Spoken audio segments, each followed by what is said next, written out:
Panda. I got broads in Atlanta. Just took the lean in the family. Credit cards and the scammers. Getting no licks in the band. Legacy.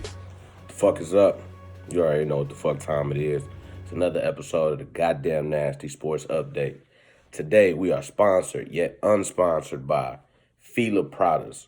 Because back in the day, if you had on them Fila Pradas, your ass was getting jokes. You made high school great again. A couple topics to get into. Down goes Wilder. Down goes Wilder. Damn, down goes Deontay Wilder.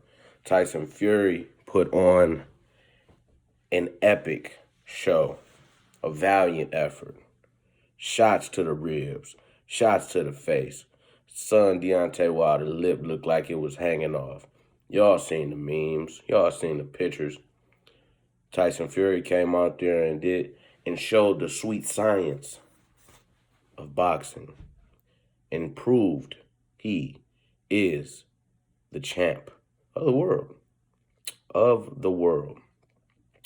Kind of disappointed, Wilder came out with them bum-ass excuses. I ain't really a nigga that really delves in the excuse bag, especially when the nigga take a L. Bro, the nigga lost. You lose, bro.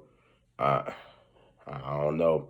It ain't like, a video game or something like that where, it might be some glitching. Ain't no glitching in real life. You got your ass beat. And ain't nobody tell you to put on that goddamn suit. Came out looking like, I don't know, Black Panther and Batman mixed in one.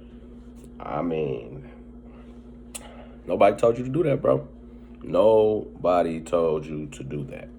And to say that you think that it was a 45-pound suit, your coach who was ex-boxer, ex-champion, think that he had something to do with it because he had some ties to Tyson Fury's new coaches and stuff like that. That's weird shit to say, bro.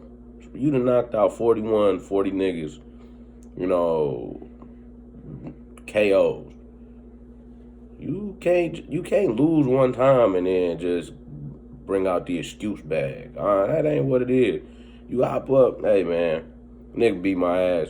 Coming back next time and I'm beating the fuck out of him. That's all you got to say. That's all you got to say.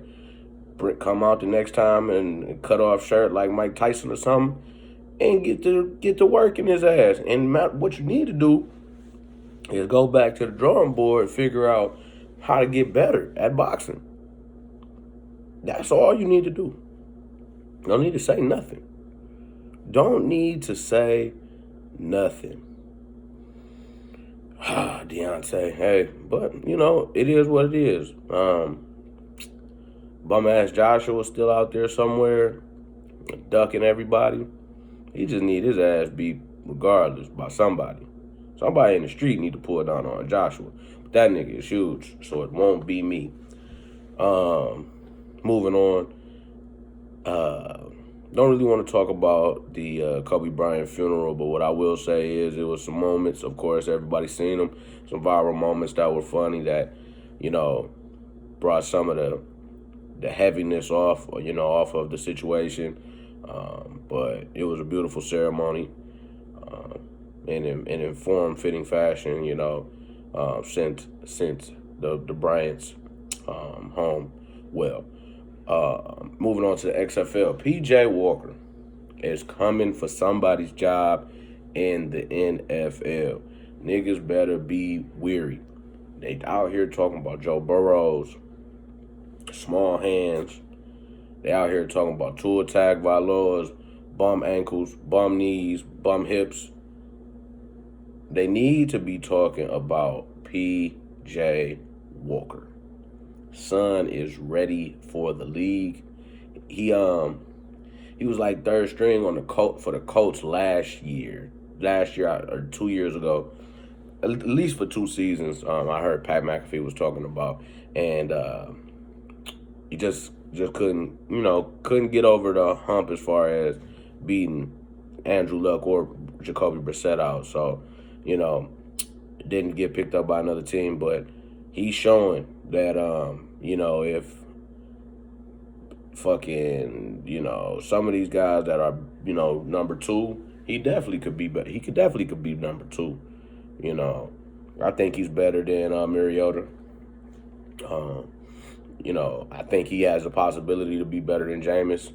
I just think he needs a shot. He's got all the skills now that the guys are playing with again. The Lamar Jacksons of the world, even the Russell Wilsons of the world. You see his ability to throw and his ability to run. It's gonna be a problem. Somebody better watch out. PJ Walker is coming for somebody's spot in them 32 teams. Believe that shit. Speaking of the NFL, Players Association looked at that new CBA and said, y'all can suck my dick.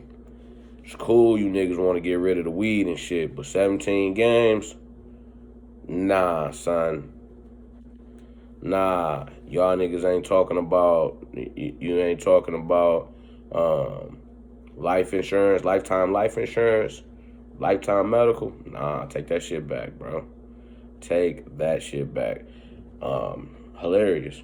It's hilarious because they rushed it. They rushed it, and then you started to see, in the beginning. I think I spoke on it last week. They said they were against it, but a lot of players have been coming out like tweeting, Instagramming, like, nah, that shit ain't gonna work, G. That shit ain't gonna work. And the Players Association really needs to get it right this time because they've been fucked. They fucked themselves the last time, and they paid for it.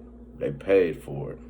So hopefully they get that shit right. I'm cool with 17 games just as long as it make more sense. You know what I'm saying? Like, football, bro. Of course I want to watch more football. I'm happy this XFL shit is actually not that bad because we're getting football. Speaking of fucking suspension, I just seen that Malik Monk got suspended indefinitely from the Hornets anti-drug abuse policy. They didn't say what he was doing, but indefinite suspension and I was reading in the article, it didn't say he had any prior suspensions from drugs. So I wonder how bad it is. Is it? If it's not the weed, is it the booger sugar? Hopefully the monk ain't taking no heroin. I don't know. That's suspended indefinitely. That's a wild thing to think about, especially if it's your first offense. But prayers to that man Malik Monk, highly touted coming out of college. Hasn't had the greatest of careers, but I've been seeing as of late he's been playing better. He's been averaging like 18 points over the last few games. So I mean, it's fucked up. Finally start maybe hitting your stride and this happened. So prayers to that man Malik Monk, and hopefully get back in the league, get some more time. Maybe if it's not with the Hornets, with somebody else. I still never forget when Jordan slapped that nigga. It's like, what the fuck is you doing? Smacked that nigga in the face. That shit was funny. But this has been another episode of The Greatest. The most wisest, the most poignant sports commentary in under 10 minutes. We'll see you next time.